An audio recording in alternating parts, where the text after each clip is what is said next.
Okay, तो आज हम लोग स्टार्ट कर रहे हैं काइंड्स ऑफ रॉन्गफुल एक्ट्स। हमने देखा था कि प्राइमरली तीन तरह के जो होते हैं रॉन्ग्स होते हैं टॉर्ट में। There are three kinds of wrongs in tort law. पहला इंटेंशनली डन रॉन्ग है, और दूसरा है नेग्लिजेंटली डन रॉन्ग, या जिसको नेग्लिजेंस भी कहते हैं सिंपली। और थर्ड कैटेगरी है ऐसे रॉन्ग्स जिसके लिए कि कोई भी पर्सन स्ट्रिक्टली लायबल हेल्ड किया जा सकता है, जहां पर किसी पर्सन की स्ट्रिक्ट लायबिलिटी होती है, वो तीसरा टाइप का रॉन्ग है। सबसे पहले हम लोग ने स्टार्ट किया था इंटेंशनल टॉर्ट को। इंटेंशनल टॉर्ट में तीन चीजें जो है वो प्रूव करनी होती हैं।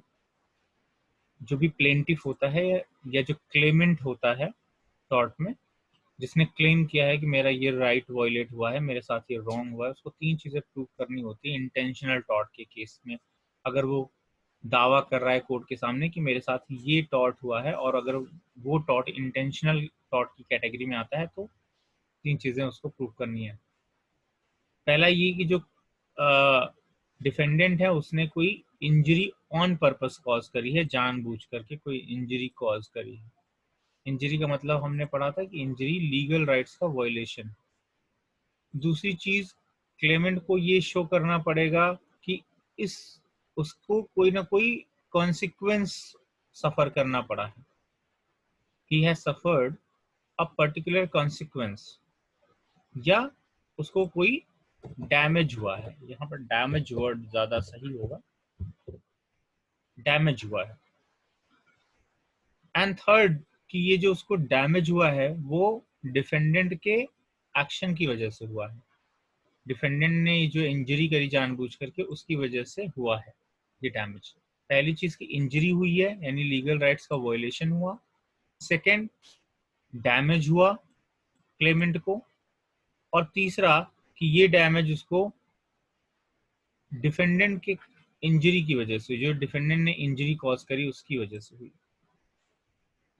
फिर हम लोग इसकी टाइप्स में आते हैं। तो इंटेंशनल टॉर्ट में जो फर्स्ट टाइप का टॉर्ट है वो है बैटरी। बैटरी तब होता है जब डिफेंडेंट एक जानबूझ करके टचिंग कॉज करता है क्लेमेंट को। डिफेंडेंट ने क्लेमेंट को टचिंग कॉज करी, और वो टचिंग कॉज करते समय उसका इंटेंट था हार्म पहुंचाने का, चोट पहुंचाने के मकसद से उसने अगर टच किया क्लेमेंट को, तो ये कहलाएगा बैटरी। यानी कि हमने देखा कि यहाँ पर दोनों चीजें जरूरी है, इंटेंशन भी होना चाहिए और कॉजेशन भी होना चाहिए। यानी कि जो डिफेंडेंट है उसका इंटेंट भी रहा हो, और उसने वो इंटेंट को रखते हुए अपने दिमाग में और कॉजेशन भी किया हो, यानी असल में हार्म पहुंचाया हो, टचिंग की हो। तो इंटेंट और कॉजेशन दोनों जरूरी है। अगर इंटेंट नहीं होगा तो फिर नेग्लिजेंस वाले में आ जाएगा। और क्योंकि हम पढ़ रहे हैं इंटेंशनल टॉर्ट, तो इंटेंट इन सारे टॉर्ट्स के अंदर हमें देखने को मिलेगा। Battery has intention and causation both.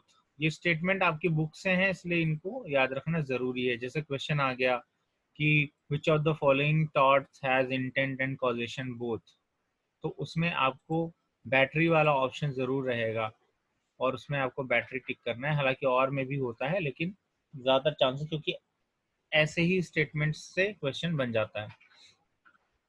फिर the act of touching doesn't necessary have to be done with defendant's fist. कोई जरूरी नहीं कि उसने डायरेक्ट कांटेक्ट से ही टचिंग करी हो, मतलब अपने हाथ से, अपने फिस्ट से ही टच किया हो, या हार्म पहुंचाया हो, चोट पहुंचाई हो। बल्कि ये किसी दूसरे वस्तु को इस्तेमाल करके भी हो सकता है, किसी दूसरी चीज को इस्तेमाल करके भी हो सकता है। जैसे कि डायरेक्ट टच ना करके अगर उसके ऊपर गर्म पानी फेंक दिया, हॉट वाटर थ्रो कर दिया, या कोई पत्थर खींच के मार दिया, तो वो भी बैटरी हो गई।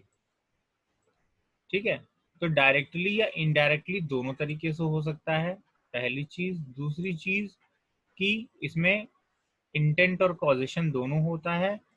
तीसरी चीज, इसमें हार्मफुल टचिंग होती है। ये 3 बातें आप इसमें याद रखेंगे तो इजी हो जाएगा एग्जाम में आपके लिए। सेकेंड है असॉल्ट। असॉल्ट यहाँ पर टॉर्ट लॉ में इसका मतलब है, देखिए बहुत ये वाला इंपॉर्टेंट भी है असॉल्ट का। असॉल्ट और बैटरी में थोड़ा सा फर्क है। जनरली इसको हम लोग एक ही टर्म्स में यूज करते हैं, लेकिन असॉल्ट वर्ड ही ज्यादा यूज करते हैं। इनफैक्ट बैटरी वर्ड का यूज ही नहीं करते हैं। लेकिन असॉल्ट का जो टॉर्ट में मीनिंग है वो थोड़ा डिफरेंट है। असॉल्ट तब होता है जब डिफेंडेंट इंटेंड करता है। इंटेंस तो सब में आएगा क्योंकि हमने इंटेंशनल टॉर्ट्स हम पढ़ ही रहे हैं, तो उसका ये सेकंड है। तो अगर डिफेंडेंट ऐसा इंटेंट रखता है कि वो क्लेमेंट को क्या कर दे, एक एप्रीहेंशन क्रिएट कर दे क्लेमेंट के मन में, यानी कि जो विक्टिम है, क्लेमेंट का मतलब यहाँ पर वो है जिसके साथ गलत हो रहा है, और डिफेंडेंट का मतलब वो है जो गलत कर रहा है। तो डिफेंडेंट ने क्लेमेंट के मन में एक एप्रीहेंशन क्रिएट कर दिया। एप्रीहेंशन का मतलब आशंका, प्रोबेबिलिटी। और एप्रीहेंशन जब बोलते हैं तो काफी हद तक प्रोबेबल होता है, प्रोबेबिलिटी का थोड़ा सा ज्यादा प्रोबेबल कह सकते हैं आप, जब होता है तो एप्रीहेंशन बोलते हैं। एप्रीहेंशन क्रिएट कर देता है, आशंका क्रिएट कर देता है, और इस एप्रीहेंशन में जो फीलिंग होती है वो भी मिक्स्ड होती है। जब एप्रीहेंशन वर्ड का यूज करते हैं तो उसमें एंजाइटी और फियर की फीलिंग भी होती है। तो ऐसी आशंका, एप्रीहेंशन, उसके मन में ऐसा भय, ऐसी चिंता क्रिएट कर देता है कि उसको इमिनेंट हार्म होने वाला है। इमिनेंट हार्म मतलब सर तुरंत। ये धमकी धमकी तो नहीं आएगा इसमें? धमकी नहीं आएगा, बताते हैं अभी, पूरा हो जाना चाहिए डिफिनेशन। इमिनेंट हार्म होने वाला है, तुरंत उसको चोट पहुंचने वाली है, या ऑफेंसिव टचिंग उसके साथ होने वाली है। जब ऐसा मन में आशंका पैदा कर दिया जाए तो वो कहलाएगा असॉल्ट करना। जैसे किसी व्यक्ति ने आपके सामने पत्थर उठाया और आपकी तरफ फेंकने के लिए हाथ बढ़ाया, और आप देख रहे हैं उसको कि मेरी तरफ फेंकेगा, तो आप, उसने फेंका नहीं, या मान लीजिए फेंका और आप बच गए, लेकिन आपके मन में क्या हुआ, क्या आपके साथ बैटरी हुई, क्या आपको लगी चोट? नहीं लगी, चोट तो नहीं आई, लेकिन आपके मन में आशंका तुरंत आ गई कि हाँ ये हमको मार देगा या मार रहा है। ठीक है, तो वही फीलिंग है असॉल्ट। ये एप्रीहेंशन जब क्रिएट हो जाता है, एप्रीहेंशन का क्रिएट होना जरूरी है, और जो एप्रीहेंशन क्रिएट करने वाला है उसका इंटेंशन भी वो एप्रीहेंशन क्रिएट करने का, ये भी जरूरी है। फिर से इसको ध्यान से समझिए। इंटेंट्स यानी जो डिफेंडेंट है वो चाहता है कि क्लेमेंट के मन में ये एप्रीहेंशन आए, ये डर आए कि उसको इमिनेंट हार्मफुल या ऑफेंसिव टचिंग हम करने वाले हैं। And when this causes the Clement, और जब ऐसे में क्लेमेंट ये मान लेता है कि उसको रीजनेबल एप्रीहेंशन हो जाता है कि उसको हार्मफुल टचिंग होने वाली है, तो उसको कहते हैं असॉल्ट हो गया। यानी कि अगर मान लीजिए आपने किसी को डर दिखाया कि हम तुम्हें मार देंगे, पत्थर आपने उठाया, लेकिन उसको लगा नहीं कि आप उसको मारेंगे। सपोज एक एग्जांपल की, मान लीजिए आपके पास एक बंदूक है लेकिन वो अनलोडेड है, और ये बात किसी दूसरे को पता है, एक्स के पास एक बंदूक है, अनलोडेड है इसके पास एक गन, और वाई को ये बंदूक दिखाता है, वाई को पता है कि इस बंदूक से जो है गोली नहीं निकलेगी, इसमें गोली नहीं है। तो क्या वाई के मन में डर आएगा कि हमें गोली लग जाएगी? एप्रीहेंशन नहीं होगा। तो जब एप्रीहेंशन नहीं हुआ तो असॉल्ट भी नहीं हुआ। तो वाई का ये बिलीव करना जरूरी है कि उसको हार्मफुल टचिंग होने वाली है या हार्म पहुंचने वाला है। ठीक है, अगर वाई को पता है कि ये हमें नहीं मारेगा या नहीं मार सकता है, तो उस समय असॉल्ट नहीं हुआ। इसने तो कोशिश करी, इसका तो इंटेंशन था एक्स का कि हम इसको डराएं, लेकिन वाई को पता है कि इसमें नहीं है, तो उसको डर नहीं लगेगा, और जब डर नहीं लगेगा तो असॉल्ट नहीं होगा। ये एक चीज हो गई असॉल्ट में। अब असॉल्ट बैटरी के साथ भी हो सकता है, बैटरी के बिना असॉल्ट भी हो सकता है, मतलब असॉल्ट हो और फिर बैटरी भी हो जाए, ऐसा भी हो सकता है। जैसे उसने पत्थर उठाया आपको मारने के लिए, आपके मन में भय आ गया कि हमें मार देगा, और फिर उसने एक्चुअल में फेंक के मार भी दिया। तो पहले असॉल्ट हुआ और फिर बैटरी भी हो गई, मार भी दिया, तो असॉल्ट प्लस बैटरी हो गया। कभी कभी हो सकता है असॉल्ट हो बैटरी ना हो, उसने आपको खींच के मारा, जैसे एग्जांपल में लिखा हुआ है यहाँ पर कि उसने आयरन बॉल आपको खींच के मारा। If the defendant throws an iron ball at the Clement, Clement को आयरन बॉल मारा एंड मिसेज हिज हेड, लेकिन उसके सर पे लगा नहीं, बच गया क्योंकि क्लेमेंट ने अपना सर हटा लिया। तो यहाँ पर बैटरी तो हुई नहीं क्योंकि टचिंग तो हुई नहीं। बैटरी में क्या होता है, एक्चुअल में टचिंग होती है, चोट पहुंचती है। यहाँ पर केवल उसके मन में एप्रीहेंशन आया तो ये असॉल्ट हो गया। यहाँ पर असॉल्ट हुआ लेकिन बैटरी नहीं हुआ। अगर लग जाता तो असॉल्ट भी था और बैटरी भी था। या कभी कभी ऐसा हो सकता है कि असॉल्ट ना हो, डायरेक्ट बैटरी हो जाए। जैसे कि एक्स है, एक्स को पीछे से सर पे किसी ने ये पत्थर फेंक के मार दिया, एक्स इधर की तरफ जा रहा है और एक्स को पीछे से किसी ने पत्थर खींच कर के मारा, उसके पीछे सर पे जाके लगी। तो क्या उसके मन में असॉल्ट का भय आया था? नहीं आया था। एप्रीहेंशन तो नहीं हुआ था ना, उसको तो डायरेक्ट चोट पहुंची है, तो एप्रीहेंशन नहीं हुआ, उसके अंदर एंजाइटी या फियर नहीं आया, उसको सीधे चोट पहुंची। तो यहाँ पर असॉल्ट नहीं हुआ लेकिन बैटरी हो गई। बात समझ रहे हैं आप लोग? यस। तो एप्रीहेंशन है ऐसी फीलिंग, एंजाइटी और फियर की जिसमें कि क्लेमेंट ये बिलीव करता है कि उसको चोट पहुंचने वाली है, ये होना चाहिए, ये असॉल्ट कहलाएगा। अब देखिए, assault is when the defendant intends to make claimant think that he is about to suffer battery. ऐसा भी कह सकते हैं हम लोग कि असॉल्ट तब होता है जब क्लेमेंट ऐसा मानता है, ऐसा सोचने पर उसको मजबूर करता है डिफेंडेंट कि उसके साथ बैटरी होने वाली है, उसको चोट लगने वाली है। यानी कि असॉल्ट के एक स्टेज पहले की चीज है, बैटरी के एक स्टेज पहले की चीज है असॉल्ट। बैटरी से पहले असॉल्ट आता है। जैसे बी के पहले ए आता है, वैसे ही आप समझ सकते हैं इसको। नहीं। बैटरी के पहले असॉल्ट आता है। अगर नहीं बोल रहा हो तो म्यूट कर लो, नहीं। आवाज म्यूट कर लो बेटा।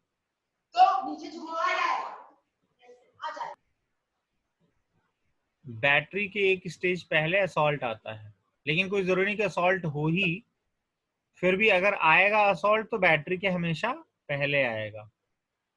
ठीक है, या तो असॉल्ट और बैटरी दोनों होगा, यानी पहले असॉल्ट हुआ फिर बैटरी हुआ, या तो फिर केवल असॉल्ट होगा, बैटरी तक नहीं पहुंचेगी बात, या फिर डायरेक्ट बैटरी हो जाएगा, असॉल्ट नहीं होगा। लेकिन अगर असॉल्ट होगा तो हमेशा बैटरी से पहले के ही स्टेज में आएगा। ये सीक्वेंस आपको याद रखना है, मल्टीपल चॉइस क्वेश्चन के बेसिस पर बन सकते हैं इससे। अब देखिए, फॉल्स इम्प्रिजनमेंट है। फॉल्स इम्प्रिजनमेंट का मतलब किसी को अनलॉफुली इम्प्रिजनमेंट, इम्प्रिजन कर लेना, बंधक बना लेना। एक तो लॉफुल इम्प्रिजनमेंट हो सकता है, लीगली किसी को बंदी बनाया जाए, कोर्ट का ऑर्डर हो या पुलिस ने अरेस्ट किया हो, ठीक है, पुलिस के रिमांड में हो, जुडिशियल कस्टडी में हो, जेल में, तब उसको रखा जाए with legal permission, legal authority, तब तो कोई दिक्कत नहीं है। लेकिन अगर किसी पर्सन को कहीं भी किसी भी प्लेस में, जेल की बात ही नहीं की जा रही यहाँ पर, किसी भी जगह पर अगर एक कन्फाइंड एरिया है, एक बाउंडेड एरिया है, चारों तरफ से घिरा हुआ है, जहां से बाहर नहीं निकला जा सकता, ऐसी जगह पर अगर उसको बंद कर दिया जाता है बिना लॉफुल अथॉरिटी के, तो उसको हम लोग क्या कह सकते हैं कि वो फॉल्स इम्प्रिजनमेंट है। यानी इंटेंट टू अनलॉफुली कन्फाइन और रिस्ट्रेन द क्लेमेंट, क्लेमेंट को यानी विक्टिम को अगर अनलॉफुली कन्फाइन या रेस्ट्रेन किया जाता है इन अ बाउंडेड एरिया, ठीक है, तो उसको हम बोलेंगे कि वो फॉल्स इम्प्रिजनमेंट है। जैसे कि एग्जांपल दिया हुआ है कि डिफेंडेंट ने इंटेंशनली क्लेमेंट को क्लासरूम में बंद कर दिया। अब कितने समय के लिए बंद कर दिया ये मैटर नहीं करता, हो सकता है कि 2 मिनट के लिए बंद किया हो सकता है 2 घंटे के लिए बंद कर दिया हो सकता है 10 घंटे के लिए बंद कर दिया हो। तो कोई भी टाइम ड्यूरेशन का मतलब नहीं है यहाँ पर। अगर आपको अनलॉफुली जानबूझ करके इंटेंशन के साथ, इंटेंशनल थॉट्स पढ़ रहे हैं तो इंटेंशन जरूरी है। गलती से बंद कर दिया तो कोई दिक्कत नहीं है। अगर अगर वो प्रूव करने में साबित करने में कैपेबल है कि उसको नहीं पता था कि आप वहां पर हैं, या आप छुप के बैठे हुए तो उसने आपको देखा नहीं क्लासरूम के अंदर और लॉक करके चला गया, अपने रेगुलर जो उसकी ड्यूटी है रोज की उसके हिसाब से उसने लॉक करके और वो चला गया। प्यून है, वो रोज दरवाजे लॉक करता है स्कूल के। आप बेंच के पे सो रहे थे लेट करके लास्ट पीरियड में, उसके बाद सब बच्चे चले गए, आप सोते रह गए, उसने नहीं देखा, आपको लॉक कर दिया कमरा जैसे कि वो रोज करता है, तो क्या कोई दिक्कत नहीं, तब आपकी गलती है। फिर ज्यादा से ज्यादा उसके लिए माफी मांग सकता है और कोई दिक्कत नहीं। लेकिन अगर जानबूझ के बंद कर दिया, उसको पता है कि आप वहां बैठे हुए लेटे हुए कुछ भी है, फिर भी बंद करके चला गया, तो फिर वो फॉल्स इम्प्रिजनमेंट हो जाएगा, भले ही कुछ देर के लिए किया हो या लंबे समय के लिए किया हो। उसके अलावा अगर लॉफुल अथॉरिटी से किया है, मतलब कि अगर उसको परमिशन है ऐसा करने की, तब फिर वो फॉल्स इम्प्रिजनमेंट में नहीं आएगा। जैसे कि आपके यहाँ कोई चोरी करने आया, वो चोर एक कमरे में घुसा हुआ है, कुछ पैसे और सामान निकाल रहा है, आप जाग गए और आपने बाहर से उस कमरे का दरवाजा बंद कर दिया, पुलिस आई उसको पकड़ ले गई, तो यहाँ पर आपको अथॉरिटी है, लीगली आपने कोई गलत काम नहीं किया। ये एक अच्छा डिफेंस है कि वो आपके यहाँ चोरी करने आया था तो आपने उसको लॉक कर दिया और फिर पुलिस को इन्फॉर्म कर दिया। या कोई भी अगर वो इलीगल काम कर रहा था और तो कोई क्राइम किया है उसने और आप उसको पकड़वाना चाहते हैं तो आप उसको लॉक कर सकते हैं, ये लीगली आपको अथॉरिटी है। तो उस समय आपके पास एक डिफेंस है इसके लिए। लेकिन बिना किसी कारण के, बिना किसी रीजन के किसी को किसी बाउंडेड एरिया में अनलॉफुली कन्फाइन कर देना, तो वहां पर फॉल्स इम्प्रिजनमेंट हुआ। अब यहाँ पर जो क्लेमेंट है वो जानबूझ कर ट्रैप ना हुआ हो, विलिंगली ट्रैप ना हुआ हो कि अच्छा ऐसा करो बंद करके चले जाओ, हम सो रहे हैं, जब आना तब फिर देखा जाएगा, तब खोल देना। अब उसने ऐसा बोल दिया, आप बंद करके चले गए, आपका रूम पार्टनर ऐसा कह रहा है कि ठीक है बाहर से लॉक करके चले जाओ, हम सो रहे हैं कोई दिक्कत नहीं है, और आप बंद करके चले गए, तो थोड़ी वो क्लेम कर सकता है। वो तो जानबूझ करके उसने बोला था ना, उसको वो तो खुद विलिंगली अंदर बंद है। तो ये चीज है, यहाँ पर कोई फॉल्स इम्प्रिजनमेंट नहीं हुआ। तो थोड़ा सा कॉमन सेंस की बात है, बाकी इसमें लिखा हुआ है जो वो है। नेक्स्ट है ट्रेसपास टू लैंड। देखो ट्रेसपास टू लैंड का मतलब क्या, सिंपल सी बात है, किसी की भी लैंड पर, किसी की भी प्रॉपर्टी पर बिना उसके परमिशन के आप एंटर नहीं कर सकते। किसी की जमीन पर, किसी के मकान में, किसी की प्रॉपर्टी में बिना उसके परमिशन के एंटर करना अनलॉफुल है, ये तो आपको भी पता है। वही चीज ट्रेसपास टू लैंड है। बस इसको पढ़ लेना है, इसकी लीगल टर्मिनोलॉजी क्या है, कि जब डिफेंडेंट यानी कि जिसने रॉन्गफुल एक्ट किया है, इंटेंशनली जानबूझ करके फिजिकली इन्वेड करता है किसी रियल प्रॉपर्टी को, किसी प्रॉपर्टी में फिजिकली एंटर कर जाता है, ठीक है, क्लेमेंट की प्रॉपर्टी के, तो उसको हम बोलेंगे कि उसने क्या कर दिया, ट्रेसपास टू लैंड किया। और बिना परमिशन के, बिना अप्रूवल के, क्लेमेंट की परमिशन के बिना, अगर क्लेमेंट ने अलाउ किया है, जैसे रोज कोई मान लीजिए आपके आगे गार्डन आपने बना हुआ है, छोटा सा फूल पत्तियां हैं, उसमें आपने किसी को अलाउ किया पड़ोसी को कि ठीक है सुबह सुबह आकर फूल तोड़ ले जाया करो मंदिर में चढ़ाने के लिए, और वो आ रहा है, तो वो ट्रेसपास नहीं है, फिर आपकी कंसेंट से वो रोज आता है, ठीक है। लेकिन अगर आपके बिना परमिशन के, बिना अप्रूवल के कोई पर्सन आपकी प्रॉपर्टी में एंटर करता है, म्यूट कर लो आवाज।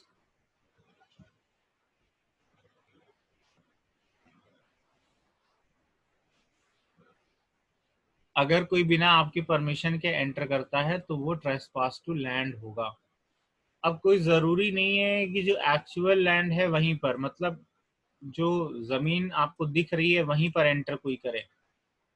ये ट्रेसपास टू लैंड जो आपकी लैंड है उसके ऊपर के एयर स्पेस में भी हो सकता है, एयर स्पेस को भी ट्रेसपास किया जा सकता है, या उस जमीन के नीचे, मान लीजिए आपकी जमीन पे कोई ना आए, लेकिन उसके नीचे से सुरंग बना ले, कहे कि हम तो आपकी जमीन को तो ट्रेसपास नहीं कर रहे हैं, उसकी जमीन के नीचे से सुरंग बना लिया, या उसकी जमीन के नीचे से किसी पर्सन की नाली बना ली, पैसेज बना लिया, तो ये भी ट्रेसपास है। तो एक्चुअल जो सरफेस दिख रहा है अर्थ का, कोई जरूरी नहीं उसी पर, उसके नीचे या जो ऊपर एयर स्पेस है वहां पर भी ट्रेसपासिंग हो सकती है। तो दोनों ही तरह से की जा सकती है। फिर से इसको देखते हैं। when the defendant has the intent to physically invade real property of the claimant and does invade physically without the claimant's approval, और वो ऐसा इन्वेजन कर देता है असल में बिना अप्रूवल के, तो उसको हम कहेंगे trespass to land. The invasion can happen with objects also, बहुत इंपॉर्टेंट है ये लाइन, ऑब्जेक्ट से भी ट्रेसपास किया जा सकता है। यानी कोई जरूरी नहीं कि वो पर्सन खुद आपकी प्रॉपर्टी में है तभी ट्रेसपास किया, उसने अपना पालतू कुत्ता अलाउ कर दिया आपके घर में घुस जाए, आपकी प्रॉपर्टी में एंटर कर जाए, कोई भी जानवर, कोई कैटल, गाय भैंस कुछ भी छोड़ दिया, आपके यहाँ एंटर कर गया बिना आपकी परमिशन के, तो भी ट्रेसपास हो गया। यहाँ तक कि अगर उसने कोई कूड़ा करकट भी आपके यहाँ फेंक दिया आपकी प्रॉपर्टी में बिना आपकी परमिशन के, तो वो भी ट्रेसपास टू लैंड हो गया। तो invasion can happen with objects also, यही मतलब है किसी वस्तु से भी आपके प्रॉपर्टी में एंटर कर सकता है कोई। And it includes invasion of some area of air above the land and some area below the land, जो बताया वो भी इसके अंदर आता है। Then next is, जैसे एग्जांपल इसका देख लेते हैं, डिफेंडेंट में litre the Clements land, litre मतलब कूड़ा करकट फैलाना होता है, और में create a drainage outlet below the land of the Clement, उसके जमीन के नीचे से, उसने जमीन पे तो नहीं लेकिन जमीन के नीचे से एक आउटलेट बना दिया, ड्रेनेज आउटलेट, तो वो भी क्या हो गया, ट्रेसपासिंग हो गई। तो इस तरीके से हो सकता है, ट्रेसपास टू लैंड है। फिर उसके बाद नेक्स्ट है ट्रेसपास टू चैटल। तो ट्रेसपास टू चैटल, चैटल का मतलब क्या होता है, चैटल होता है मूवेबल प्रॉपर्टी। जब हम ट्रेसपास टू लैंड बोल रहे हैं तो वो क्या है, वो इमूवेबल प्रॉपर्टी की बात कर रहे हैं, जमीन मकान की बातें कर रहे हैं। जब चैटल की बात कर रहे हैं तो ये मूवेबल प्रॉपर्टी है।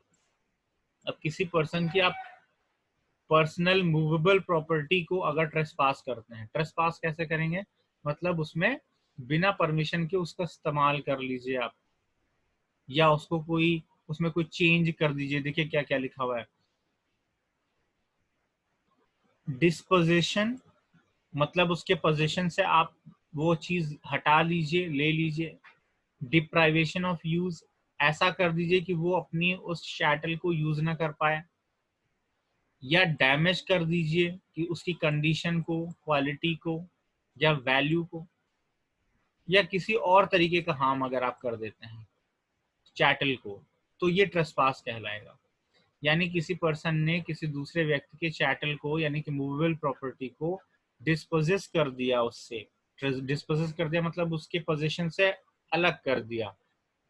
जैसे कि कोई लेकर के चला गया बिना परमिशन के आपकी गाड़ी, साइकिल, कुछ भी, या ऐसा कर दिया कि आप उसको यूज नहीं कर सकते, डिप्राइव कर दिया आपको यूज करने से, या डैमेज कर दिया, उसकी कंडीशन को तोड़ फोड़ दिया, लड़ा भिड़ा दिया, क्वालिटी या वैल्यू कम हो गई जिससे उसकी, या किसी और तरह की चोट पहुंचा दी, तो इस तरह से उस मूवेबल प्रॉपर्टी का क्या कर दिया गया है, ट्रेसपास कर दिया गया।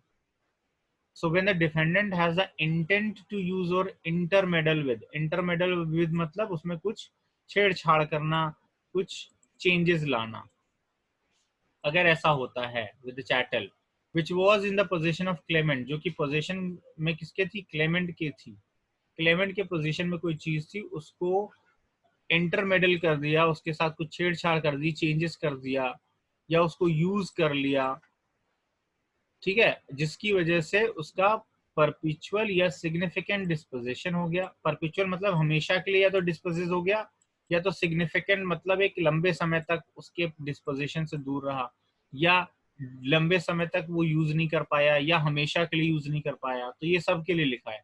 सिग्निफिकेंट या परपिचुअल डिस्पोजिशन कर दिया, सिग्निफिकेंट या परपिचुअल यूज कर लिया, सिग्निफिकेंट या परपेचुअल डैमेज कर दिया उसकी कंडीशन, क्वालिटी और वैल्यू को, तो ये सब ट्रेसपास टू चैटल की कैटेगरी में आएंगे। जैसे एग्जांपल दिया हुआ है कि अगर डिफेंडेंट ने मान लीजिए कार पेंट कर दी क्लेमेंट की, उसकी कार खड़ी थी, पार्क थी, उसने आकर के उसकी कार में पेंट कर दिया बिना परमिशन के, तो उसने क्या किया, उसकी कंडीशन में चेंज कर दिया बिना परमिशन के, और सिग्निफिकेंट चेंज कर दिया। कार का कलर सिग्निफिकेंट पार्ट होता है कार का, तो ये एक सिग्निफिकेंट कंडीशनल चेंज कर दिया उसने, तो इसको बोलेंगे ट्रेसपास किया है शैटल के साथ। नेक्स्ट है कन्वर्जन। कन्वर्जन ट्रेसपास टू शैटल का ही एक एक्सट्रीम फॉर्म है, मतलब इस तरह से ट्रेसपासिंग की गई है शैटल के साथ कि अब वो पहले की तरह यूज नहीं कर सकता है डिफेंडेंट, सॉरी क्लेमेंट। अगर क्लेमेंट पहले की तरह अपने चैटल को यूज नहीं कर सकता है, तो वो चैटल क्या हो जाएगा, उसका कन्वर्जन कर दिया जाएगा। कन्वर्जन कर दिया जाएगा, कन्वर्जन कर दिया जाएगा मतलब कि अगर एक्स की प्रॉपर्टी को वाई ने, और प्रॉपर्टी यहाँ पर चैटल ही है, मूवेबल प्रॉपर्टी ही है, एक्स की प्रॉपर्टी को वाई ने कोई सीरियस डैमेज कर दिया है, सीरियस चेंज कर दिया है, तो वाई को अब वो एक्स को पूरा पैसा देना पड़ेगा प्रॉपर्टी का। मान लीजिए जिसकी कार को सीरियसली डैमेज कर दिया या सीरियसली चेंज कर दिया है, एक्स की कार थी, वाई ने, तो एक्स क्या करेगा, कोर्ट में कन्वर्जन का टॉर्ट का केस करेगा, और कोर्ट कहेगा इसमें वाई से कि आप इस कार का पूरा पैसा जो जिनका इसका बनता था इस चेंज के पहले, जितनी इसकी वैल्यू थी, उस वैल्यू को आप एक्स को दीजिए और ये कार आप रख लीजिए। यानी कि यहाँ पर क्या किया जाता है, वाई से कहा जाएगा कि जबरन उसको कहा जाएगा कि आप इसको खरीदिए, उसको पूरा पैसा दे दीजिए, वो दूसरा परचेज कर लेगा, इसलिए इसको कन्वर्जन कहते हैं। ठीक है, तो कन्वर्जन हो गया, चेंज हो गया, एक्सचेंज करा दिया गया, पैसा दे करके और सामान उसको हमेशा के लिए दिलवा दिया गया, रख लो तुम ही और पैसा इसको दे दो। Conversion occurs when the defendant intentionally uses or intermeddles with the chattel of the claimant in such a serious way, यहाँ पर serious way है, serious way में अगर change कर देता है, that it has become fair to ask for compensation or money payment for the total prior value, पूरी की पूरी वैल्यू। ट्रेसपास टू चैटल में क्या होगा, कुछ कॉम्पनसेशन दिया जाएगा, जितना नुकसान आपका हुआ होगा उतना नुकसान दिला दिया जाएगा, अगर ट्रेसपास टू चैटल का केस करेंगे तो। लेकिन अगर कन्वर्जन का केस आप करेंगे, कन्वर्जन में जाएंगे, तो आपको पूरा मनी पेमेंट करवाया जाएगा, उस प्रोडक्ट का money payment of the total prior value of the chattel करा दिया जाएगा। और इसमें defendant is forced to buy the chattel, उससे डिफेंडेंट से कहा जाएगा कि तुम इनका सामान ले लो, इनका जो प्रोडक्ट तुमने जिसको डैमेज किया है, और पूरा पैसा इनको वापस कर दो, ये कह दिया जाएगा, ओरिजिनल वैल्यू पर उसको खरीदना पड़ेगा। तो यानी कि यहाँ पर फोर्स, ये बहुत इंपॉर्टेंट है, फोर्स टू बाय। कौन सा ऐसा टॉर्ट होता है जिसमें कि डिफेंडेंट को फोर्स्ड बाय करना पड़ता है, तो आप उसमें ऑप्शन टिक करेंगे कन्वर्जन। एग्जाम्पल जैसे कौन कौन से ऐसे हो सकते हैं जिसमें कन्वर्जन कराया जाए, चैटल इज टेकन, मान लीजिए चैटल आपका किसी ने ले लिया, लंबे समय तक इस्तेमाल किया और आपको बाद में लौटाने चला आया, तो आप क्या करेंगे, उसको रखेंगे थोड़ी महीने भर बाद, आप कहेंगे वैसा करो, इसको तुम ही रख लो और हमें पूरा पैसा दे दो, एक महीने पहले जितनी वैल्यू इसकी थी। नहीं देगा तो आप कोर्ट में जाएंगे, कोर्ट से ही कहेंगे कि भाई एक महीने से ना मेरा फ़ोन ले लिया बिना मेरे परमिशन के, एक महीने तक इस्तेमाल किया, अब वो पुराना हो गया, अब हमको लौटाने आया है, तो आप क्या चाहेंगे, कोर्ट उससे कहे कि वो पूरा पैसा दे दे मोबाइल का जो भी उसका प्रायर वैल्यू था, और वो उसको रख ले, आप नया खरीद चुके हैं या आप नया खरीद लेंगे, यही होगा। ट्रांसफर टू समवन एल्स, उसने लेकर के किसी और को दे दिया था, बाद में आपको पता चला, तो आप उससे क्या कहेंगे कि भाई पूरा पैसा हमारा कॉम्पनसेट करो, पूरा पैसा हमें वापस दो। चेंज कर दिया, कोई सिग्निफिकेंट चेंज कर दिया, आपकी गाड़ी में कलर चेंज कर दिया, उसके सारे डिजाइन चेंज कर दी, कुछ भी और मेजर चेंजेस कर दिए, जिससे कि आप अब उसको लेना नहीं चाहते, अब वो आपके काम का नहीं रहा, आपकी पसंद का नहीं रहा, तो आप उसके लिए कन्वर्जन के लिए जाएंगे और कोर्ट से आप मांगेंगे कि आपको पूरा पैसा प्रार दे दिया जाए। मिस यूज कर दिया या डैमेज कर दिया, सिग्निफिकेंटली डैमेज या मिस यूज कर दिया है अगर उसका, तो फिर आप उसको कन्वर्जन करना चाहेंगे, कोर्ट आपको इसके लिए अलाउ करवा सकता है।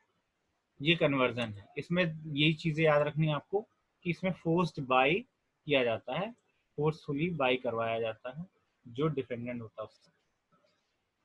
उसके बाद है अनलॉफुल हैरेसमेंट। बहुत इंपॉर्टेंट भी है, बहुत इजी भी है। हैरेसमेंट का मतलब जानते हैं, किसी को परेशान करना, प्रताड़ित करना, हैरेसमेंट है।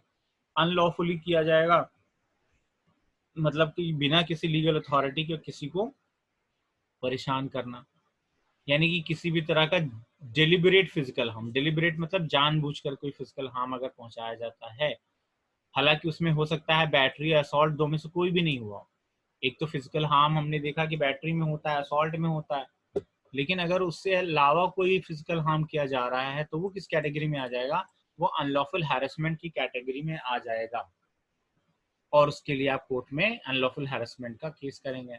जैसे एग्जांपल है कि defendant lies to the claimant. Defendant ने क्या किया?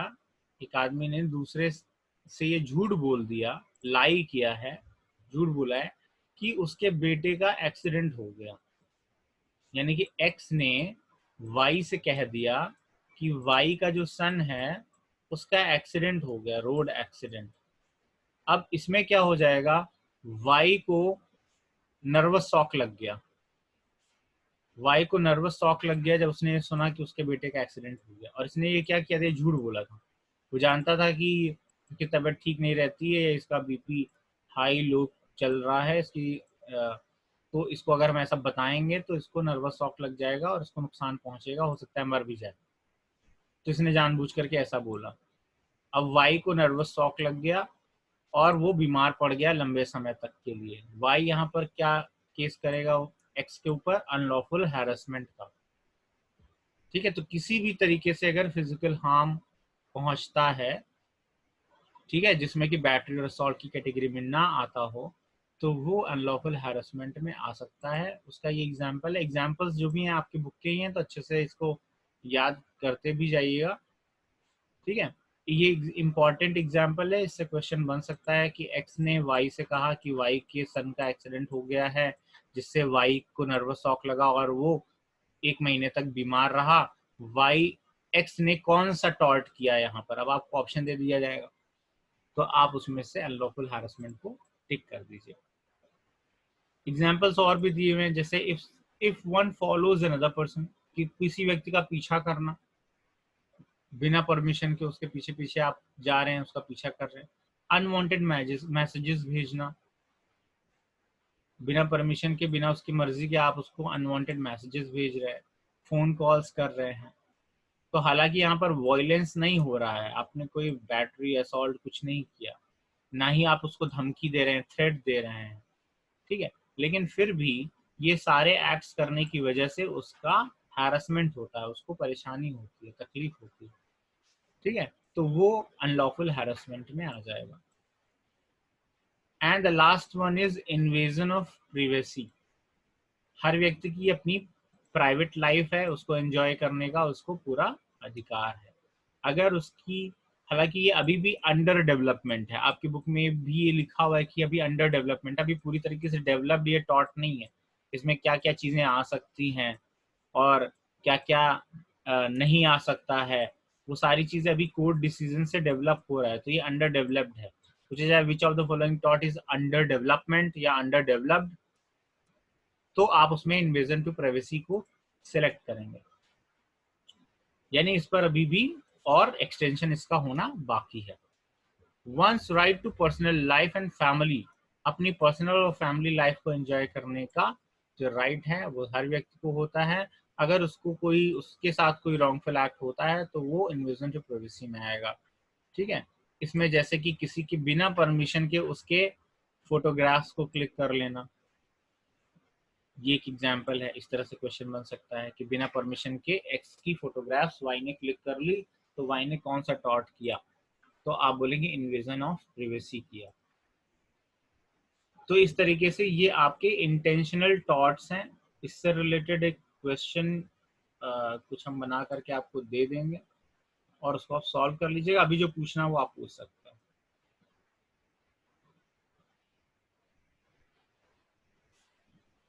अगर किसी को कुछ पूछना तो पूछ लो, 2 मिनट बचे हुए हैं, 2 मिनट में खत्म हो जाएगा सेशन और ये टॉपिक भी खत्म हो गया। तो अब हम लोग आगे नेग्लिजेंस वाला नेक्स्ट क्लास में ही करेंगे और उसके बाद ही कंप्लीट करेंगे चैप्टर नेक्स्ट क्लास में।